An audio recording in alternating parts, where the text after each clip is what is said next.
Okay. Jennifer Murphy, you're gonna sit in that second chair? Okay. More, is that more?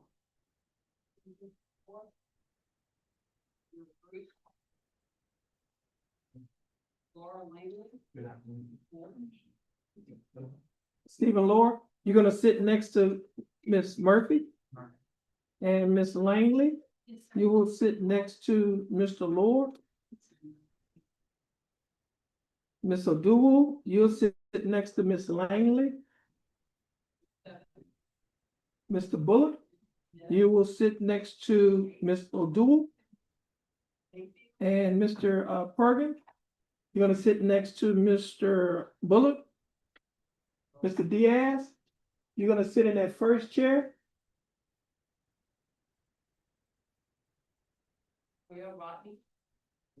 Mr. That's who is. Oh, is that Mr. Mayfield? Yes. You're gonna sit in a chair with the black and yellow tape on it? Yes. And Mr. Robichaud, you're gonna sit next to Mayfield. Miss Reddington, you're gonna sit next to Mr. Robichaud. Miss Taylor, you'll sit next to Miss Reddington.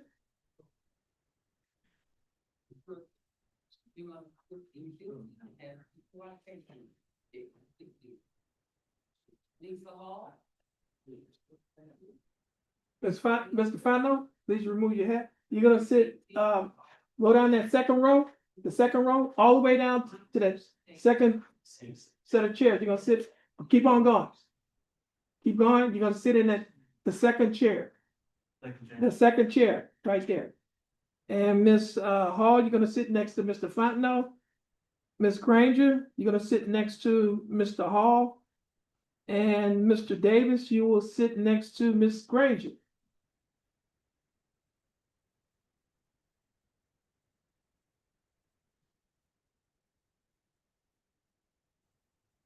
Okay.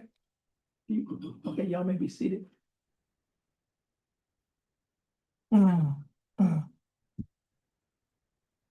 Good afternoon, ladies and gentlemen. I'd like to welcome you to County Court at Law number 2. My name is Judge Terrence L. Holmes. I'm the presiding judge here in County Court at Law number 2. You have been asked to come to court today for jury duty on a criminal case. You will be examined for inclusion on the jury in this criminal case. Our courtroom hours normally vary from 9 a.m. to 5 p.m. However, in County Court at Law number 2, we usually have dockets. That is, we usually have cases in the morning starting at 9 a.m. and sometimes we go to 12. So we usually start our jury cases at 1:30 p.m. Whether or not you're selected as a juror, in this case, you are performing a significant service which only free people can perform. If you are selected, the case will be tried expeditiously, consistent with justice, which require a careful and correct trial.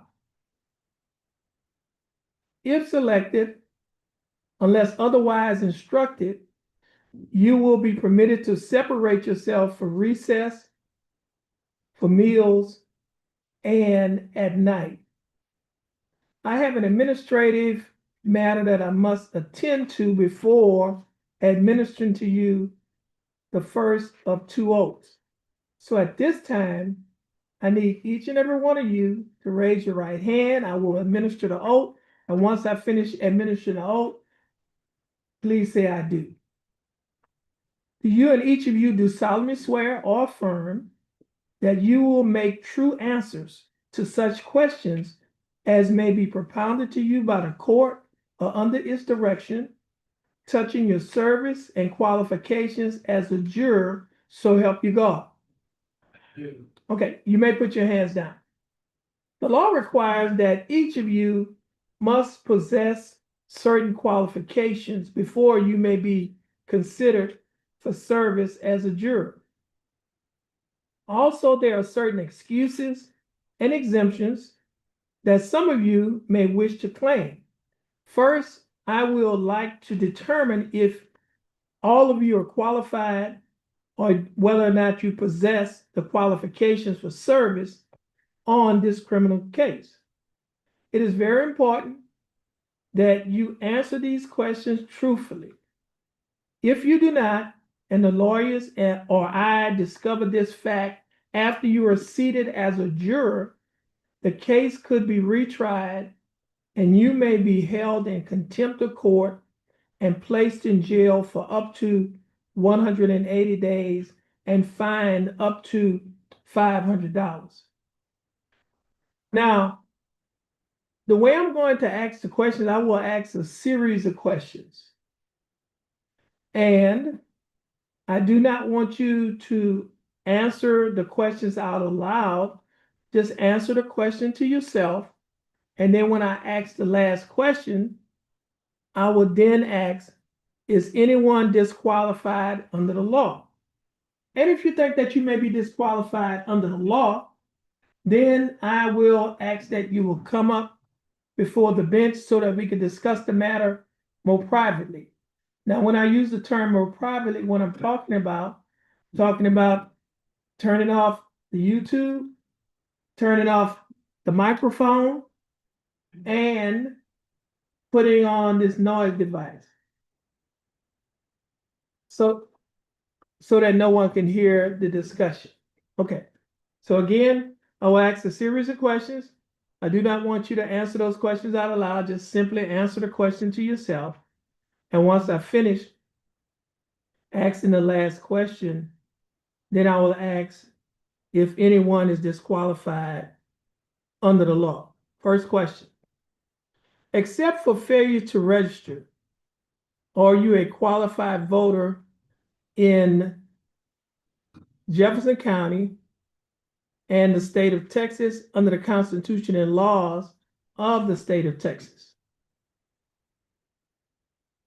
Have you ever been convicted of theft or any felony? Are you under indictment or legal accusation or on deferred adjudication for theft or any felony? Now, I always pause before I ask the next question.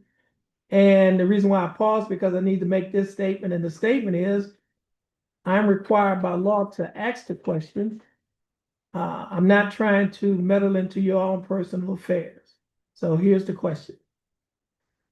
Are you presently insane or have you been declared insane by any mental health or judicial official?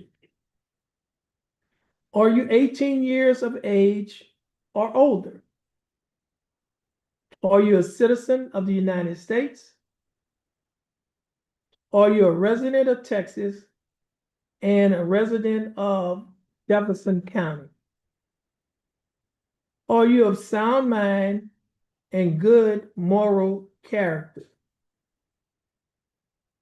Are you able to read and write the English language?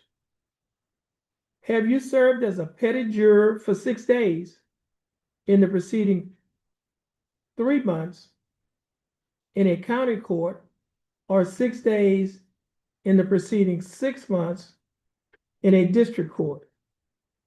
Now, that was the last question. Is anyone disqualified under the law? If you think that you may be disqualified under the law, please raise your right hand. Let the record reflect that no one on the panel raised their right hand. So now we will proceed to exemptions. I will determine if anyone who is otherwise qualified to be a juror wishes to claim one of the following exemptions. You may claim any of the following exemptions if you choose to, but you are not required to claim them. If one of these applies to you, but you still desire to be considered as a juror, please continue to remain seated. Now, I'll ask the next group of questions in the same manner that I asked the previous questions. That is, I will ask a series of questions, and at the end, I would ask if anyone would like to claim an exemption. And again, you would just answer the question to yourself. First question. Are you 75 years of age or older?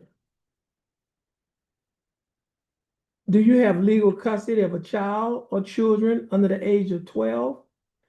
And jury service would necessitate leaving the child or children without adequate supervision. Are you a student in a public or private secondary school? Are you enrolled and in actual attendance at an institution of higher education?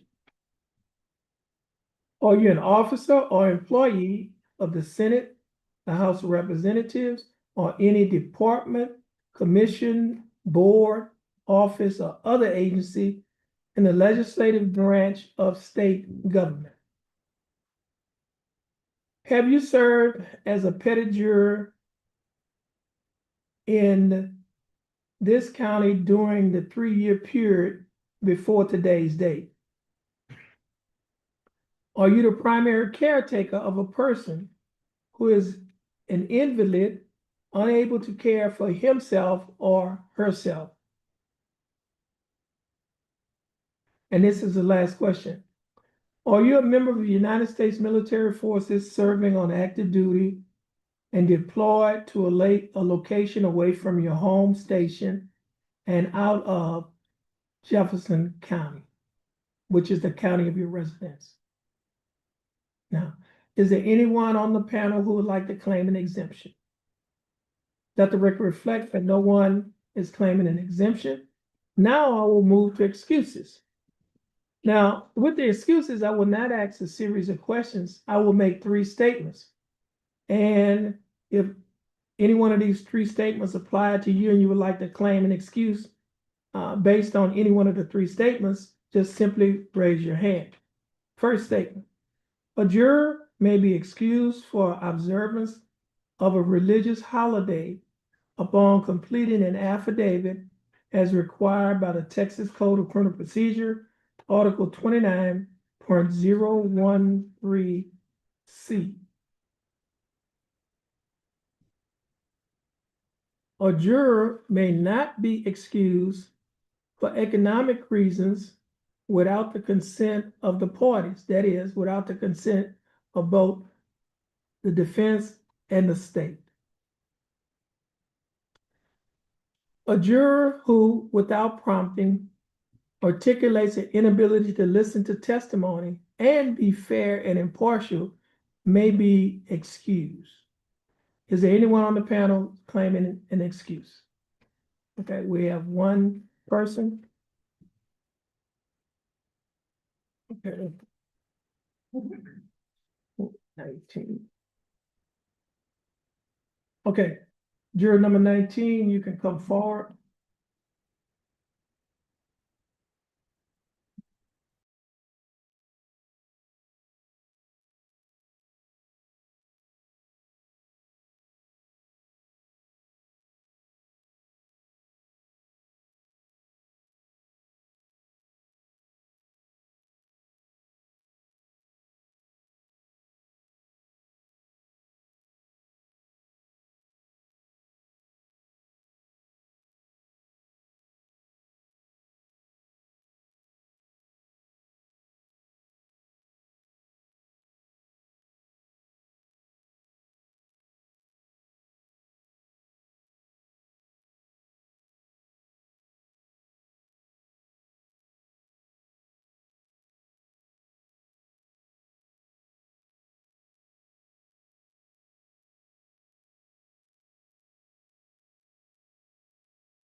Okay, let the record reflect that juror number 19 was excused. Let the record reflect that the remaining members of the panel qualified, that did not claim any exemptions or any more excuses. Let the record also reflect that the court is convened in this cause at 2:43 p.m. on today's date of March 2nd, 2026, County Court at Law number 2. The defendant, counsel for the defendant, counsel for the state, counsels for the state, and all members of the jury panel are present. Again, ladies and gentlemen, you have been summoned to this court as a prospective juror in a criminal case. The defendant is Stephen Anthony Sampson Jr. He's sitting at counsel table with his attorney.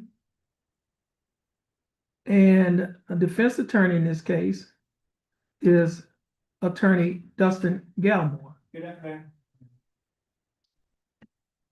The state is represented by assistant criminal district attorneys, attorney Cornelius Williams, who's sitting first chair, and Farrah Nixon, who is sitting second chair. Good afternoon, everybody. Thank y'all for being here.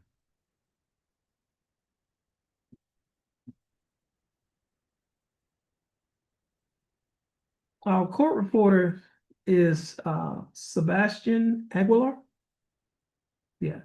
And he will be taking down everything being said, so speak up when you are answering or asking questions. The bailiff, Ms. Robinson, I think you met her earlier. The defendant stands charged by information with the offense of driving while intoxicated.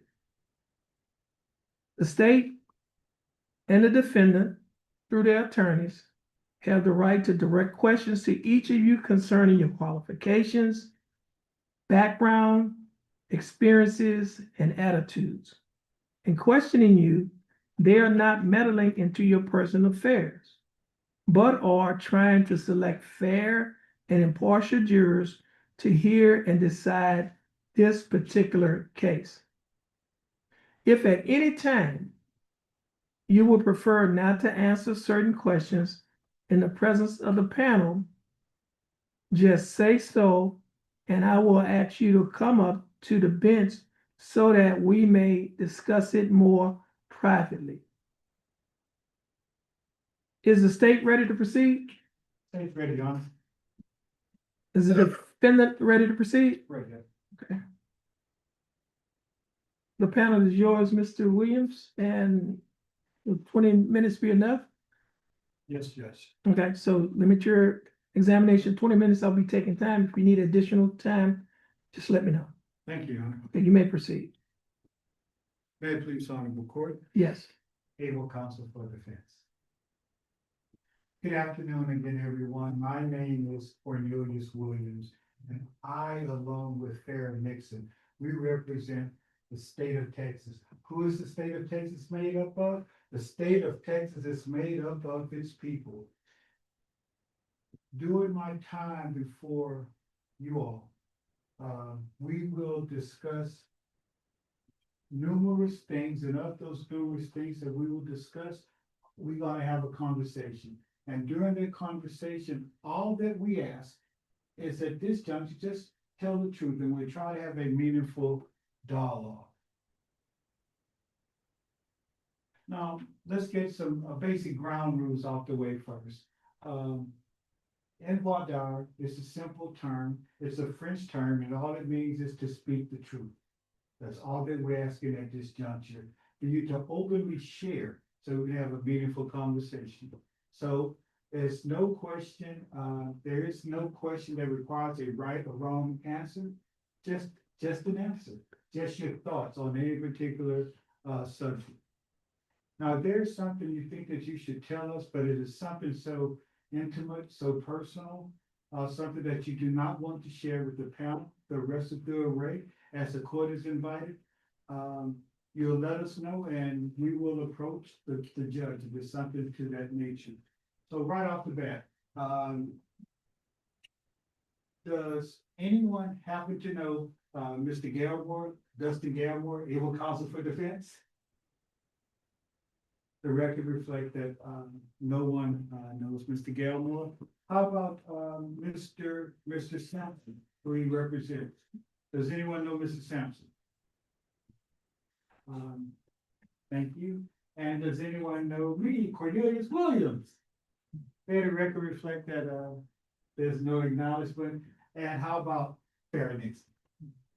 Okay, the reason why we asked this, we just want to be able to see if you all can be, fair and impartial. And had you known one of us, then we would ask the question, knowing me, can you still listen to them to be fair and impartial? That's going to be the common thread that you all will see throughout. Can you be fair and impartial to both the defendant, but also for the state?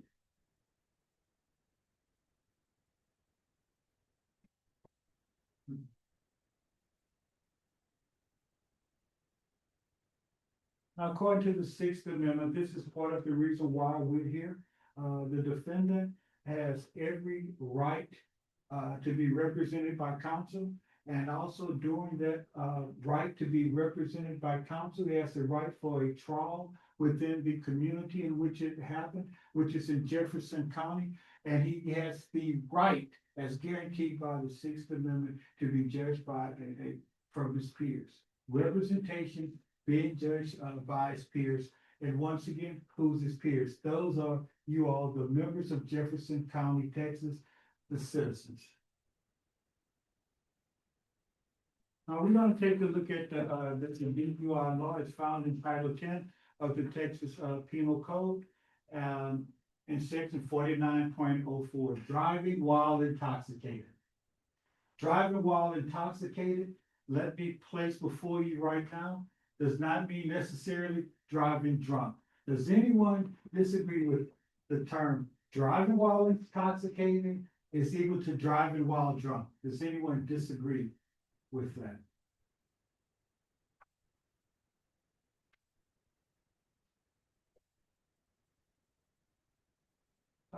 Ms. Murphy, do you have any thoughts on or share with us what would be the difference between perhaps driving drunk and driving intoxicated? What would be your thoughts? I would assume that driving while intoxicated would be over a certain limit legally. Driving drunk would be a person's own opinion, I guess.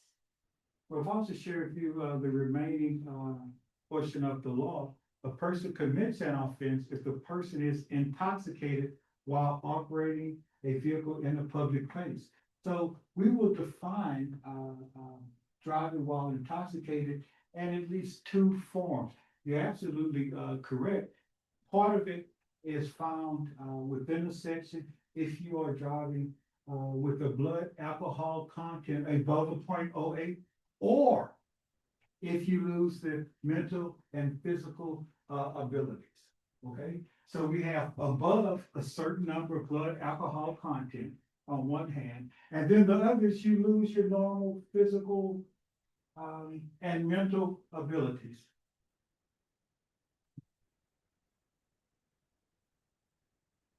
The definition, which also the court will give you, simply states not having the normal use of mental or physical faculties by reason of the introduction of alcohol, a controlled substance, a dangerous drug, or a combination of two or more of any of the substances into the body.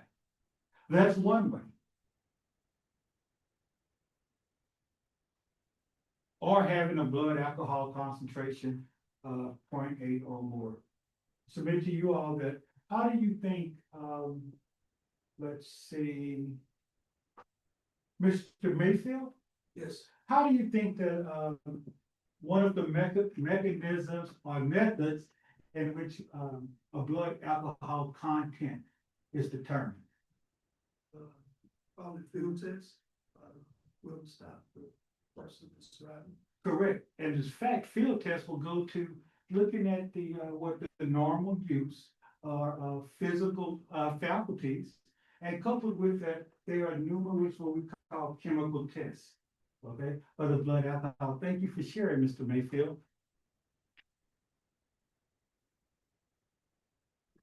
Now here's a question that I have to ask each one of you. Notice the way in which the statute reads. It is one or the other. Now, you could have both, but it is one or the other. One losing the normal use of mental or physical faculties, or does any member of the array think that the state must prove both not having the normal mental use and over 0.08?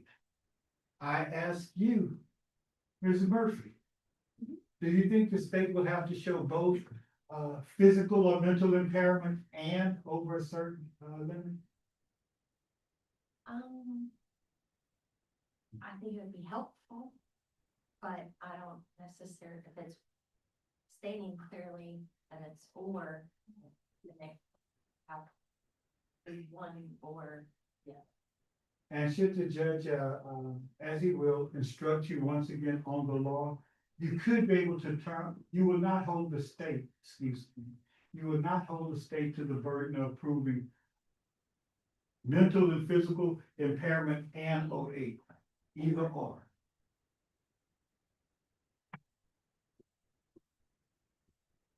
Oh, I'm so sorry. Mr. Lower? Lair, Mr. Lair. Forgive me, y'all, let me just get this out the way. I have a separate pair of glasses, which for somehow I misplaced. So if you'll see me with my face like this onto something, please forgive me. Mr. Lair, do you agree with, Ms. Murphy? You can return, you can listen to the evidence. And you can return a verdict if it is either or would you require both? Either or. Mrs. Langley? I agree. Either or. Either or. Ms. Odogu? Idowu? Okay. Either or. Okay, how did I pronounce it? Please, how do you pronounce your name, then? I'm sorry. Ma'am? Idowu. Thank you, Ms. Idowu. Mr. Bullock, can you, if the state's approved beyond a reasonable doubt, 0.08, or, losing of mental and physical abilities, will you be able to, will you hold the state to proving both or either or? Either or. Thank you very much. Mr. Pugon? Pregon, okay, there's an R there, isn't there? Give me where we went through this. How do you feel about that, Mr. Pregon? Either or. Thank you. Mr. Diaz, Yes, sir. could you return a verdict, if the state's to prove beyond a reasonable doubt, either, I'm sorry, let me slow down. State to prove beyond a reasonable doubt, mental or physical, impairment or above 0.08. Either or as well.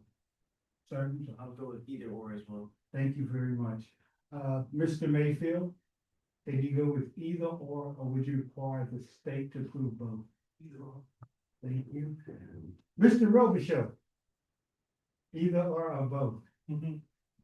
I would say either or, but on the one that I would struggle with a little bit is the 0.80. You know, that's a number that they came up with, you know, if you're a man of 300 pounds and you have 4 beers in 40 minutes, is he or either over the limit of 0.8 versus is he intoxicated? So there's my either or. if the both are obvious, then it's equal. Thank you for sharing that point. Does anyone else happen to agree with, Mr. Robichaud? Yes, ma'am. We have Ms. Hall.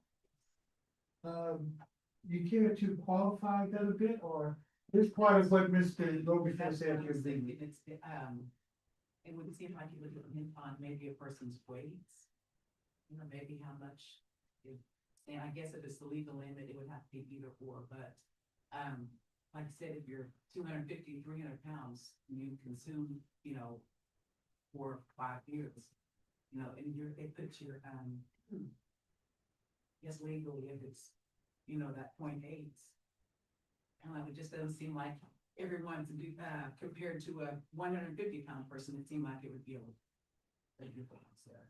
If you were to hear scientific testimony that, a 300-pound person opposed to a 150-pound person, one person that may be, let's say again, I'm 350 pounds, okay? I drink 5 beers, okay? You would not have a blood alcohol content. We believe that, it will be shown through scientific, it will not be there. It is relative to what is in beef or intake, and it is compared to also the, to what's intake, I cannot conjugate a verb, was ever put into the body, but each body is in fact, different. So what a 300-pound person can consume and a 150-pound person can consume is as simple as this. There's more blood inside a 350-pound person, right, than there is in a 150-pound person. Simple. So 5 beers for a 300-pound person, opposed to 5 beers for a 150-pound person, you won't have the blood alcohol. Blood alcohol content is directly measured within it, and there's a formula and all. Having said that, Mr. Robichaud, would your opinion change at all? A little bit, yeah. How about you, Mrs. Hall? I believe so. Ms. Granger, you were joined in with Mr. Robichaud and Ms. Hall. What would you say, ma'am? Back to either or. Okay, thank you. Let's get through the list now. Mrs. Reddington? Either or. Yes, ma'am. Thank you. Ms. Taylor? Either or. And Mr. Fontenot? Are we assuming that you tried one test and it failed first? I won't get into the facts of the case.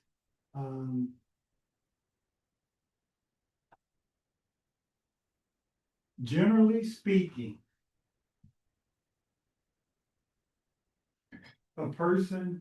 generally speaking, there may be suspicion that a person is operating a vehicle intoxicated. Be it, they could be swerving, they could be doing anything. A person's operating a vehicle.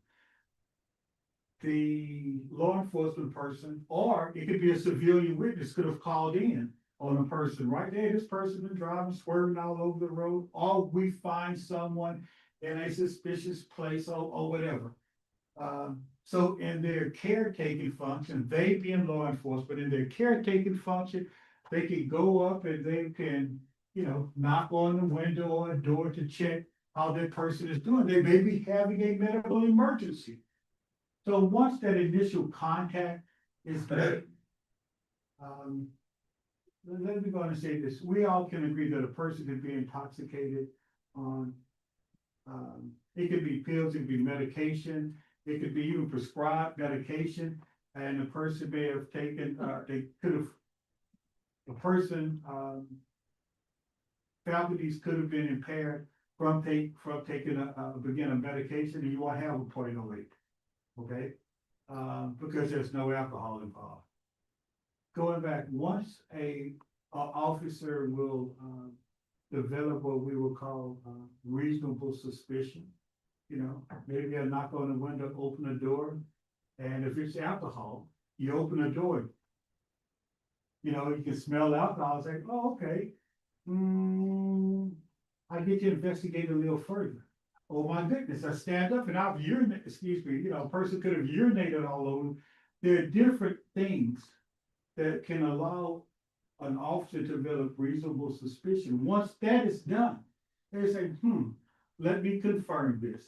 So they will give them what we call a statutory warning to motorists, and they will ask, would you consent to a breath test, or will you consent to giving blood? And the person will go, well, yes or no. Understand what happens like first, like the progress. You will have some type of physical interaction first before somebody walk up, you know, take a breath test, take a blood test or something. Something has to be initiated first to get to that point. It's progression. You have anything to follow up on that? Or? Okay. Yeah, he took his breath test, but it wasn't liquor, and if it was, drugs, even if it was hard drugs. Well, To me, it would be both. well, no, we can take out, if that's the particular case, we will take out, it's nothing to do with the .08, but then chances are the person could consent to give blood, or, there's enough probable cause, then a judge will sign off on a warrant. And in Texas, a no refusal state. You know, you get a warrant, they gotta give, you know, the blood. They can say no, they get a warrant, you draw the blood. The blood is sent off to a lab, and a forensic scientist will test the blood to see there's a therapeutic range. And I don't mean to get too granular, but I noticed that a lot of members of the panel are in fact, you know, in the healthcare. They will do what a blood analysis to where they can determine what is in the therapeutic range. If something is 10, 15 times off the therapeutic range, then like someone like able counsel for defense will come before you. Yeah, that may be the case, but they did not lose their physical ability. That's where the facts come in a particular case. Even if it's 10 times, you know, above, person maybe, I'm fine, you know. You'll look at tests, their speech, everything, and it can happen that way sometimes.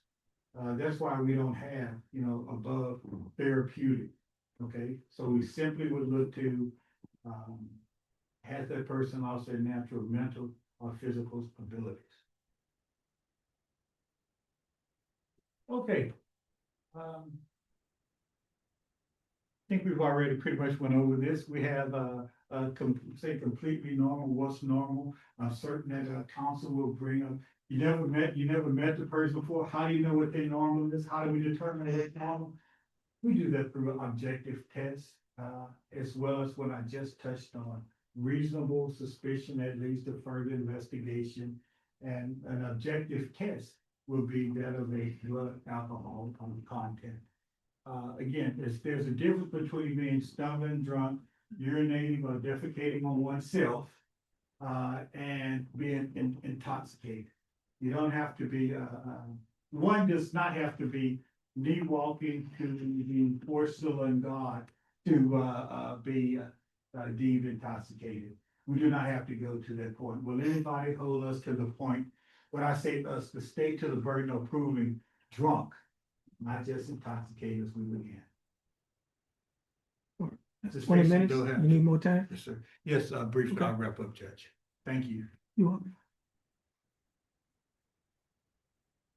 Factors that you were to look at in the, what is their ability to balance? These are the physical factors.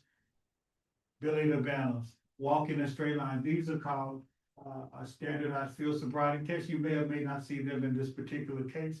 We talk about, like, again, dexterity. They may do the finger to nose test. We just looked up what is the person's physical abilities and have they been impaired from induction of alcohol or any other drug.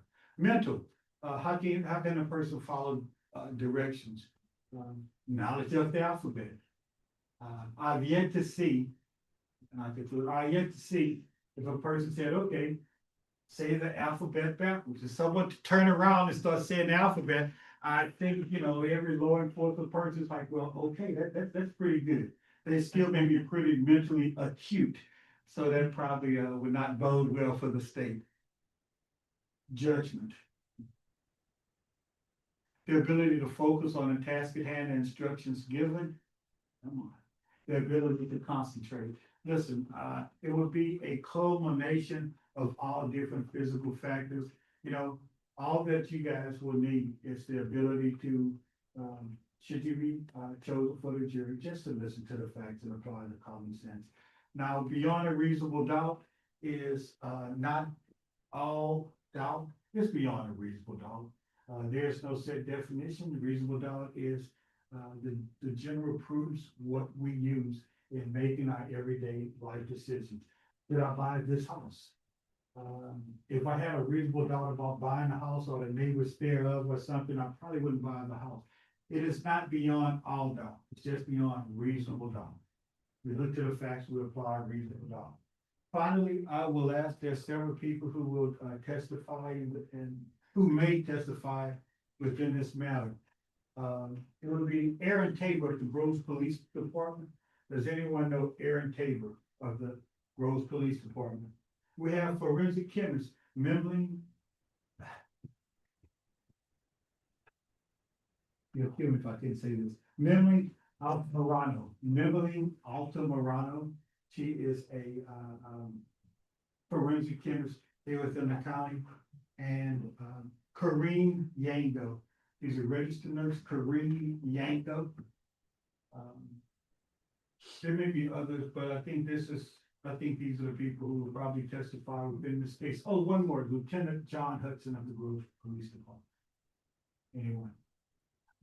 I thank you and I look forward to presenting the case to you. Thank you. All right, 23 minutes. Mr. Galmore, Sure, thank you. you may proceed. Is anyone here unreasonable? Do you have any unreasonable, can I speed this up a little bit, Judge? If you don't mind? That's fine. Echo, like, do you have any unreasonable jurors today? No, but I suggest to you, let's see. I suggest to you, if you have a doubt at the end of this case, it's probably a reasonable doubt, right? I don't think aliens are gonna be part of this case or Bigfoot or anything like that. I wanted to, actually, I know no one said they knew me or Mr. Sampson, but I did just recognize two names I want to ask. Miss Langley, are you related to Leon Langley? Yeah. Okay, all right. And then Mr. Fergus, was Max your grandpa? Yeah, okay. Is Fritz, is that your dad? Okay. Oh, that's my correct. Fritz is your grandpa, so Max is your great grandpa. Yes. Okay, got it, all right. I'm familiar with the airboat world, and I know Max, your grandpa was an airboat builder in the area and everything. All right, well, good deal. Would anything about that cause you to not be fair for one side or the other in this case? Okay, so talk about some very kind of specific topics that I think could at least be potentially discussed in this case. One of them is the concept of intoxication in any DWI, and he doesn't have the PowerPoint up there anymore, but I'm gonna go off memory. My memory served me right. It says that the government has to prove that a person was intoxicated, okay, which is legal, the legal definition for that, while operating motor vehicle. And I'm stressing a word that he didn't stress, but the word is while, okay? If someone drives from 8 PM to 9 PM, and they make it home, and then an hour later, the police come over, and they determine that they're intoxicated at 10 PM, okay, would that suffice for the definition of DWI? No, right, because in that particular situation I gave, person was proved to be intoxicated well after a drive, right? Okay. So here's my question. In Texas, it is actually not illegal to drink and then to drive. All right. Now, a lot of times we think it is illegal to drink and drive. Actually, it is illegal to drink while you're driving, right? Because that would be an open container ticket, I guess, right? Neither here nor there. back to DWI. I'll give you an example. If, I had a client one time, it's actually a true story. I had a client one time was at a party, birthday party, they were not drinking, okay? And a person came from the bar and said, hey, I've got shots for everyone, and they say 15 shots of tequila, it's his birthday, and they pass them out, everyone's taking a shot, right? There's 5 left over. The birthday boy has not had anything to drink. They all start saying, drink it, drink it, drink it. So he drinks all 5 shots, immediately gets in his car, he's gonna drive 2 blocks home, okay, he's pulled over on the way home, right? If right then they gave him a blood test that he was not above legal limit and was not exhibiting any signs of intoxication, he's not intoxicated, right? Now, that's probably not recommended, right? Probably not a good idea. But does everyone see how that works? You have to be intoxicated while you're driving the vehicle, okay? Which, how do you determine if you're intoxicated? Miss Murphy. How does a person who's had something to drink determine if they've met the legal definition of intoxication? Their motor skills, I guess, walking or It's self-assessed. visual, self-assessment, yeah. Yeah, kind of self-assessed, right? Right. Do you know anyone with a breathalyzer in their car? No. Or does anyone keep a breathalyzer just in case? Right? There's no way to know about legal limit, right? Yeah, self-assessed. Mr. Lair, let me take this a step further. Let's just say someone does drink and they self-assess and they're fine, okay? Let's say they're driving and that self-assessment changes. What do you think that person should do? Pull over on the side of the road, right? What else? Miss Langley, what do you think? What should a person do if they decided to drive and then while driving, they decided, maybe I shouldn't be driving? What should they do? Yeah, pull over and ask for somebody else to drive. We know that alcohol is a depressant, so it slows down your reflexes. So if you're noticing you're braking too late or something like that, please, for the safety of yourself and others, pull over and let someone else drive, or get a taxi or any person. Right. Yeah. Anybody have a different idea? Maybe what you should do if at some point you're driving, you decide you shouldn't be? Any other ideas? What else should you do? Should you try to make it home? Probably not, right? No. Okay. Well, let's take that one step farther. So the government told you that they have the burden of proof in this case. They have burden of proof in everything, right? And even though the defense doesn't have to do anything at all, and we might do something, who knows, but that does not negate the fact that the government has everything to prove, right? And that includes proving the timing of intoxication, right? This issue we've already discussed about proving a person was intoxicated while they're operating their vehicle is their burden. They have to prove the while, okay? And so what I'd like to ask, and I promise you there's not a trick question, all right? I've already given you the answer. Would anyone shift the burden? Would anyone here shift the burden and say, you know what, if I found out that at some point someone was intoxicated, well, I'm gonna shift the burden and I'm gonna make the defense prove when they were or when they were not intoxicated? Would anyone make us prove that? Right? Anyone? Sure. I just point that out because in reality, it is the government's burden. They have to prove the why, okay? So let me ask this question. I don't have PowerPoint today, so I'm sorry I can't put it up there for you to read it, but I'm gonna read it. So the law requires proof of intoxication at the time of operating motor vehicle. Okay, and so Mr. Diaz, could you require the state to prove the timing, even if a person is later to be found asleep in their car? Could you still make the government prove the timing? Well, I mean, if the charge is operating a motor vehicle, while intoxicated, they have to prove that while the person is driving, or you can say they're going to their house, they have to be pulled over, they get pulled over, they have to prove that they, while they're driving, they're intoxicated. Because if you go, like you said earlier, from 8 to 9 p.m., they're driving, but at 10 p.m., the officer came to the house and then wanted to charge them there, well, the person person from 9 to 10 p.m. could have had a drink, you know, and then, you know, been charged right there, they're at home. So it sounds like what you're saying is that in a scenario where maybe someone's found asleep in the car, you could still hold the government to their burden, make them prove the timing. They have to. Okay. Does anyone disagree with that statement? That maybe if you had this fact that someone's sleeping in the car, that, well, I'm no longer to hold the government to their burden and prove it in timing. Okay, what do you have to say? What is the law? Well, the law says that the government has to prove intoxication while operating a motor vehicle. Is sitting in the vehicle operating the vehicle? Well, what I suspect a jury charge would say at the end of this case is that the judge is gonna give you all the law, and we're not really giving you all the law right now. But at the end of a trial, the judge will give you a long writing of the law. What I believe that law will say is operating a motor vehicle. So if you were sitting in the back seat, you probably didn't have a chance of operating that vehicle. The jury will determine if a person was operating a vehicle or not. Okay, and the word operating will not be defined. Hands and feet. Well, the word operating will not be defined, so it will be up to the jury to define what operating a motor vehicle is. If Okay, you're sitting in the vehicle in the driver's seat and you're asleep, and the keys are in the ignition. Think you were driving, you were driving it more than likely, right? yes. So my question though is that if at the time someone's asleep in the car, okay, they're not driving the vehicle at that moment, right? Would you still require the government to prove the timing of intoxication? That it was at the time that they were operating the motor vehicle?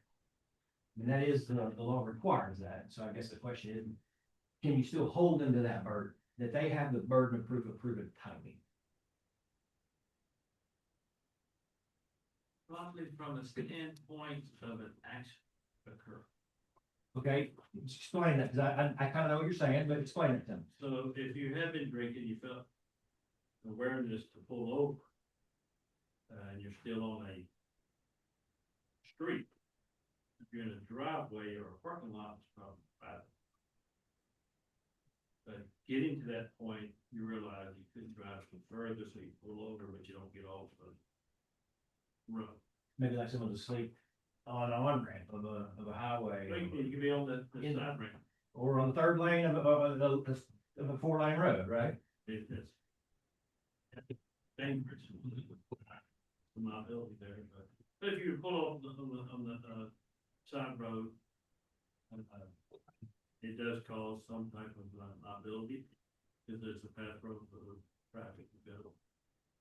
Other people may be. So it sounds like to you, if someone were to pull over, where they pull over may be important. Yeah. Okay. All right. If you're putting people in danger of the street, so there's 2 lanes and then there's if you have a flat tire, you pull over, right? Service road. Right. And that gets you out of the main lane. Everyone, hear what he's saying is that in his mind, if a person this is how to pull over, where they pull over is important. I guess if they're still creating a dangerous situation, that's important, right? Right. But does everyone agree though that as it relates to the law of proving intoxication while operating a motor vehicle, that the government's sole responsible for proving the why, that they're at the same time? Let's talk about a different topic here. So every case involves police. Police make pullovers and they make arrests and they will make searches. And so at each stage of a case, an officer has to have the right to do that, right? Does anyone think it's a good idea that police can just arrest anyone they want, anytime they want, just to be able to talk to them? No, I mean, at least that should have reason, right? That's kind of, they have to operate under the rules. Police have rules too, right? And so one of the areas of the law that you could hear about in this case, or in any case really, is that the police must obtain evidence lawfully. Okay, they're not allowed to break the law, break the rules in collecting evidence, okay? And so they can't arrest someone unless they have a right to arrest someone. Remember what I mean? So in a case where the jury determines that an officer may not have acted under the law in the collection of evidence or making an arrest, the judge would instruct you at the end of the case to ignore that evidence. Okay, and not to consider it if it was illegally obtained. And that's important because, it's sometimes easier said than done, right? I'm gonna give you an example. Mr. Pergon. So if this case, right, was about whether Mr. Sampson possessed a joint of marijuana, right? And maybe the officer searched his car and found marijuana in the car, right? Found this joint. And it's later determined by the jury or by you in your mind that the officer did not have authority. Could you ignore the finding of that joint and have to return a not guilty verdict since that was the only evidence in that case? Could you do that? Yeah. You could? Mr. Diaz, could you do that? Mr. Mayfield, could you ignore that joint and let Mr. Sampson, find Mr. Sampson not guilty, even though you know the police found that joint in the car? Okay, Mr. Rocha? Was that joint lit? We'll go with the unlit joint for now. They die together. Yeah. You could ignore the I'm a joint. fair man. Illegally obtained, you have to ignore, right? Right, okay. Let's make that a little more difficult though, Mr. Robichuk. I saw you kind of wondering. Let's say that joint is a dead body. All right. Officer searched the car, wasn't supposed to. Finds a dead body. Now that's the only evidence that shows the driver was the murderer in this particular case. Could you ignore that dead body and find that murderer not guilty, knowing he did it? Be tough to do, wouldn't it? Did everyone hear what Mr. Robichaux said? No, of course I couldn't do that, right? Not a murder case. Now, this is not a murder case, right? But it's the same principle. Nothing's changed, right? Who agrees with Mr. Robichaux that even though the judge may have struck me on that law, that I have to ignore that it would be too difficult to do and I could not follow that law? Anyone agree with Mr. Robichaux? Okay, I see some Peter and Miss Murphy, what do you think? We just have to, the evidence and whatever was shown to you, and that that's supposed to be taken out, and it's supposed to be taken out, and you just have to move on with it, I guess. It sounds, Question, yeah. so let me tell you what I think Miss Murphy is saying, and then we'll follow back up with you, but what it sounds like Miss Murphy is saying that if she's a juror on a case, and it's a murder case, and the only evidence collected is a dead body from a car, and she's determined that that evidence was collected illegally, and the police were not supposed to find that body, they were not supposed to search the car, she could follow the judge's instruction and she could ignore that dead body and find the person not guilty if that's what the law requires her to do. Whereas Mr. Robichaux says, hey, I don't know if that's a pretty tough decision, right? I'm not sure that I can let a murderer walk free knowing that they found this dead body in the car. Even if the judge says I'm supposed to ignore it. I don't think that good. You don't think you could? And that's fine. That's why we're here, right? There's no right or wrong answer here. This is probably one of the harder issues in some cases, you know? So Miss Robichaux, tell me what you think. I'm sorry, I said Mr. Robichaux. I meant Miss Reddington. So tell me more what you think. You don't think you could do that? Tell If me. somebody was sitting in the car and they got a dead body in the car and he said, no, just ignore the dead body. Is he, I don't know if I can put that aside. I mean, Even if you felt that it was, the police broke the rules, they did not have the right to search that car. And the judge tells you, if you believe they didn't have the right to search that car, then you have to ignore that dead body. You're saying it's probably too important in that situation. But maybe in the joint, you could do it. Maybe you would do it just a marijuana joint. it was just found in the car on the floor or Right. somewhere. You could ignore that one. I don't know if I can ignore that either. Okay. Fair enough. Okay, so I'm going back to you, Miss Murphy. What do you think? I mean, who's to say that there wasn't place there? Who's to say that he knew anything about it? You know what I mean? Just because it's his car doesn't mean. So there's That's why you always, need evidence, I guess, or of the trial, listen to the whole trial. And then decide. All cases have facts, right? And that's what the jury's here to determine, what are the facts? And when I give you this example, I'm giving it to you in a very limited way, because we don't know facts right now, you know? But when I give you the example is that you determined the police did not follow the rules. And you've already decided that, that you have made that decision. And now the judge is telling you, if that's the decision you have made, you have to ignore the evidence that was found, right? So we're already to a point where you've already made the decision, it was bad, the police didn't do this correctly. In an important case like murder, or maybe use a drug case where someone's facing life in prison, right? And there's kilos and kilos of drugs. Could you ignore that? Would you ignore that rule and want to find the person guilty anyways? Or could you say, hey, you know what? No matter how serious it is, I can follow that rule and I'm not gonna consider that because the police didn't follow the rule. Could you ignore that? I mean, it would be, like he said, it would be tough, It's tough. but we just have to hear it all. So you think you could say right now, raise your hand, tell the judge, I can follow that law. Yes. If you tell me to follow that law, I can follow that law. Throw the dead body out. Yes, sir. I guess so. I was hoping you'd be a little more committal than that. Okay, what about you, Mr. Laird? What do you think? Yes, if the judge told me to dismiss the evidence, I could dismiss it if it was not illegally obtained. No matter how serious. I'm serious, if I was told to dismiss it, I would dismiss it. What about you, Miss Langley? I have law enforcement in my family. However, there's a policy and procedure, so you need to be sure that you got your I's dotted and your T's crossed so that the evidence stands up. So you could choose to set that evidence aside if you found that the police did not follow the rules. Yes, Who all agrees with that?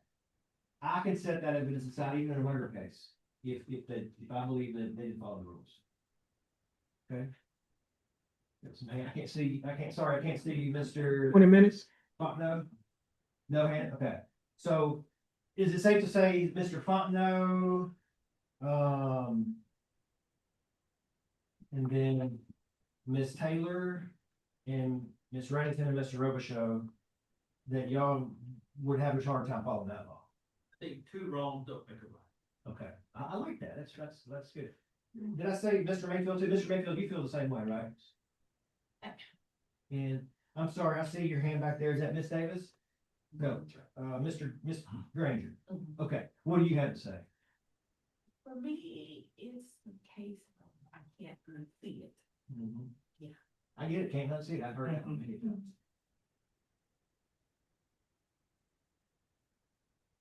Okay, anyone else feels like I can't follow that law in a serious case anyways? Okay. You said I'm out of town, Judge? I think that's really all I had. Yeah. You can talk, I can always talk longer, but I'll let it go. Thank you. Thank you. Okay.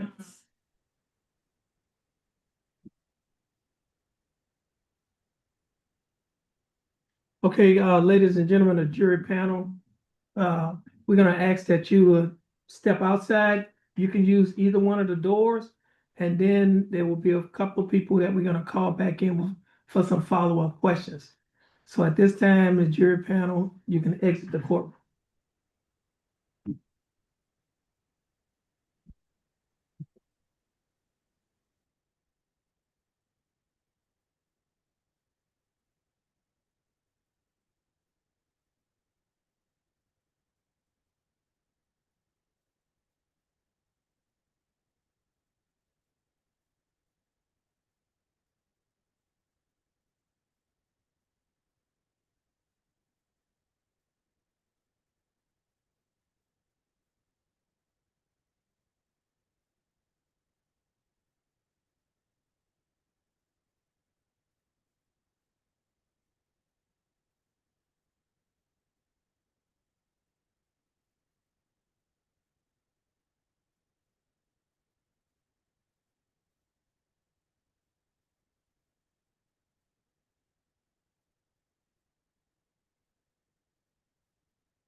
Thibodeau.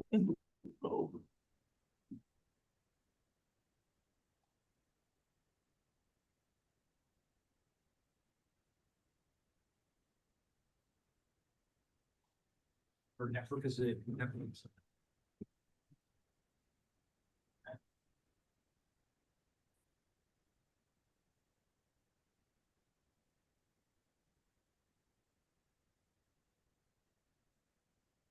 Okay. You may be seated.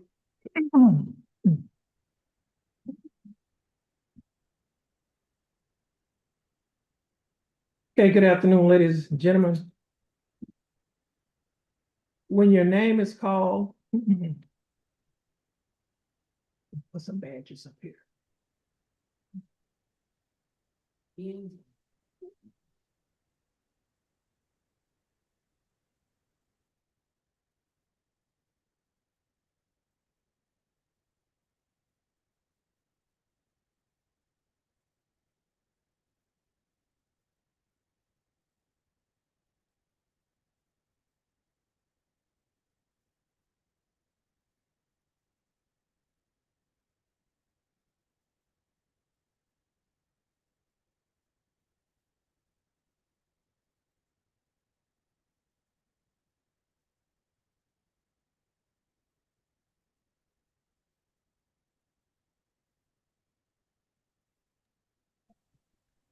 Okay, ladies and gentlemen, when your name is called, please go to the jury box. And there are some name tags that are on the counter of the jury box. Take a name tag, and when you sit down, you can pin it on your clothing. And your name will be called by our court coordinator, Ms. Trina Redmond. Ms. Redmond? Othello Idubu. Jesus Diaz.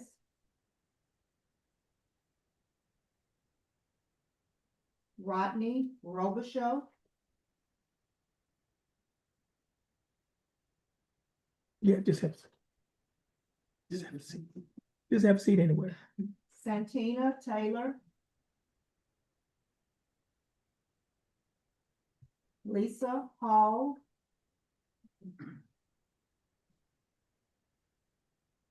Tracy Granger.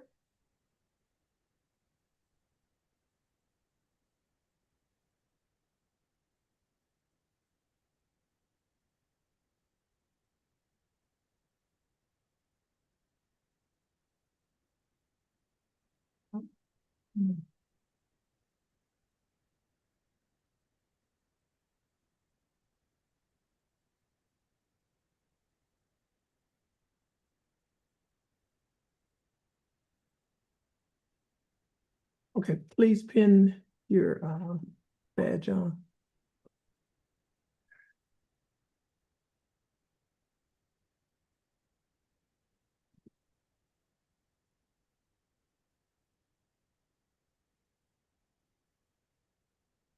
Okay, ladies and gentlemen of the jury, at this time, I must administer to you the second of two oaths.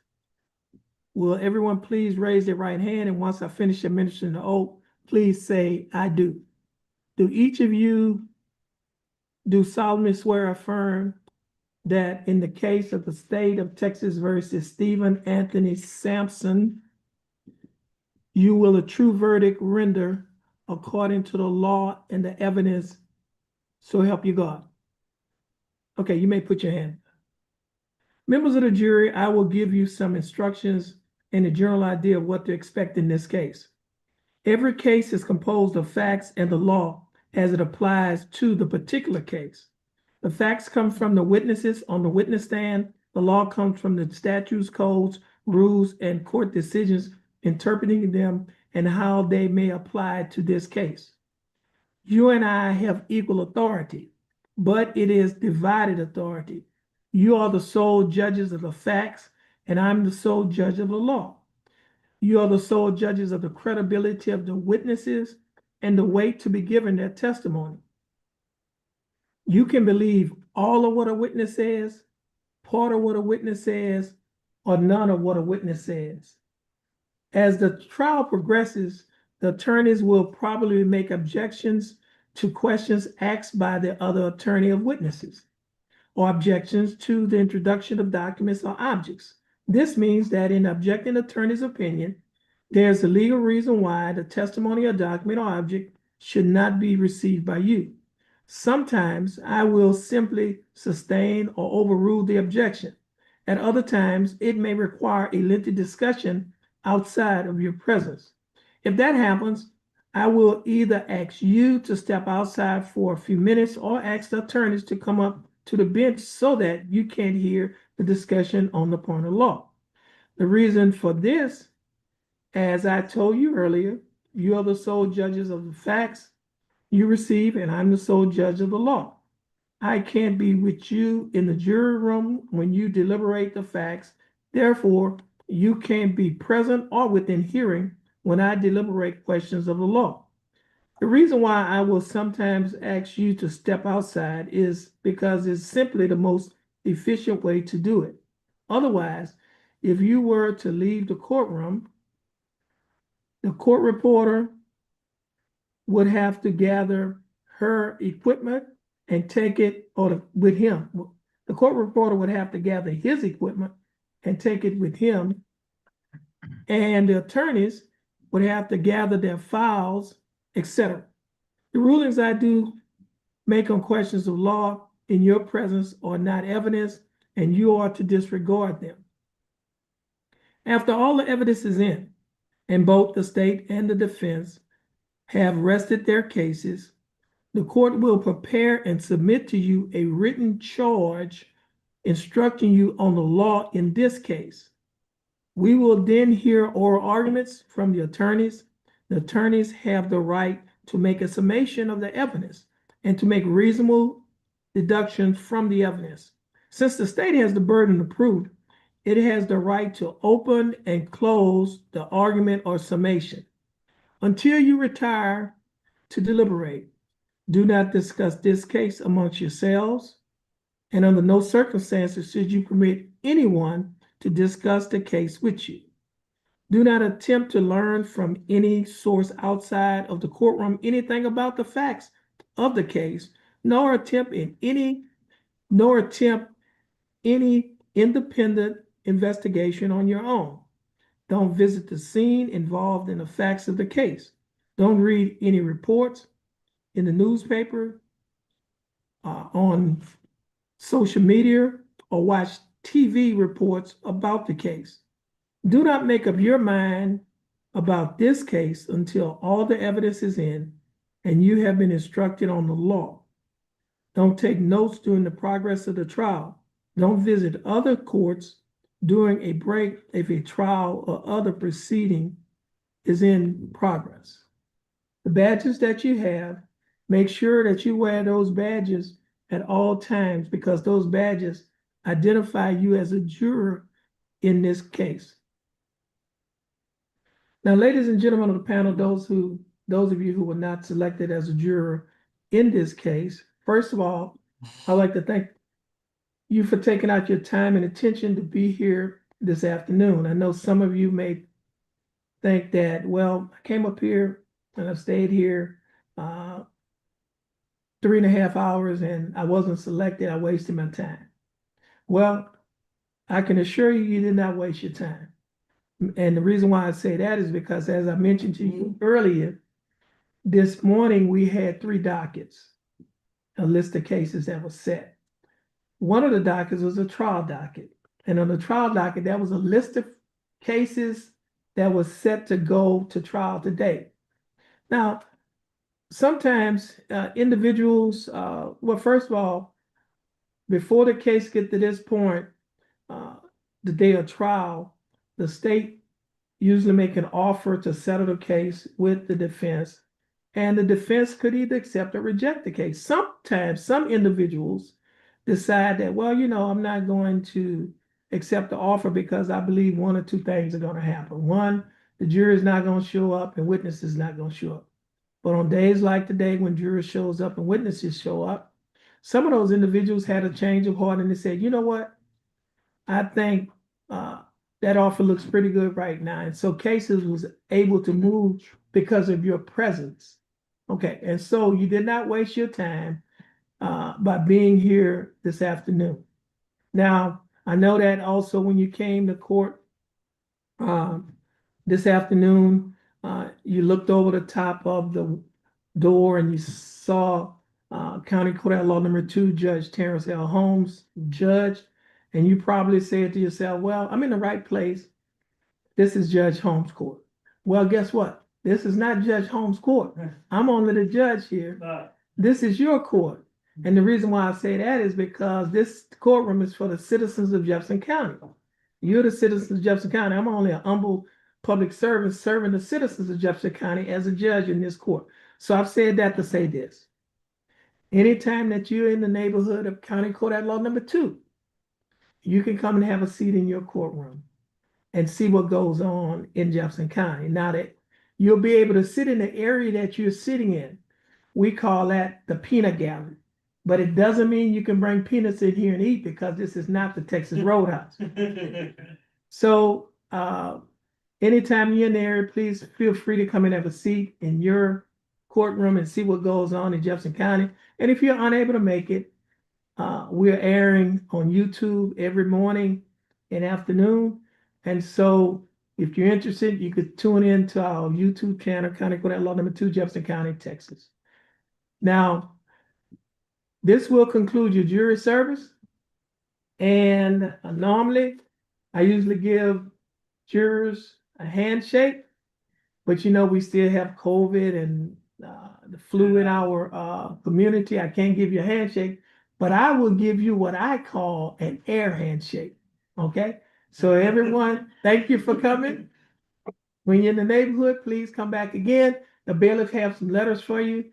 You can get those letters if you need an excuse or anything. The district clerk's office is closed, and so we can have our court coordinator to get an excuse. So at this time, you're excused, and every one of you have a blessed day.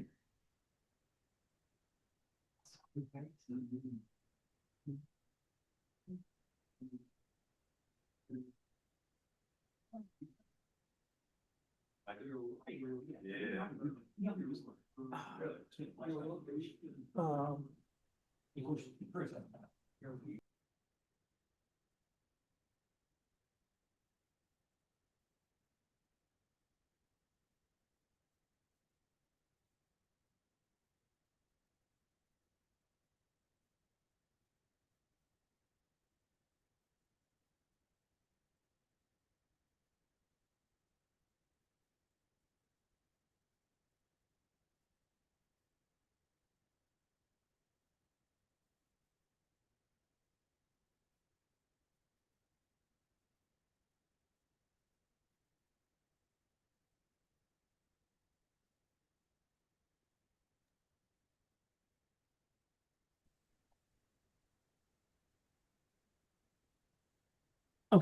Okay, ladies and gentlemen, you will be released for the evening, and we'll see each and every one of you at 1:30 on tomorrow.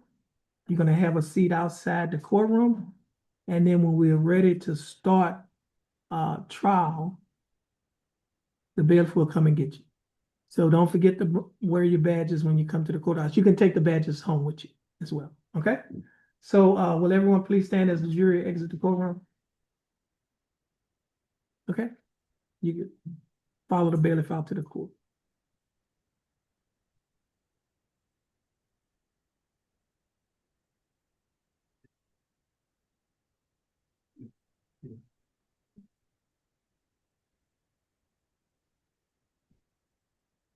Okay. Okay, you may be seated. Let me do this here. This is gonna be, we're gonna do this.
Okay, this portion of the trial will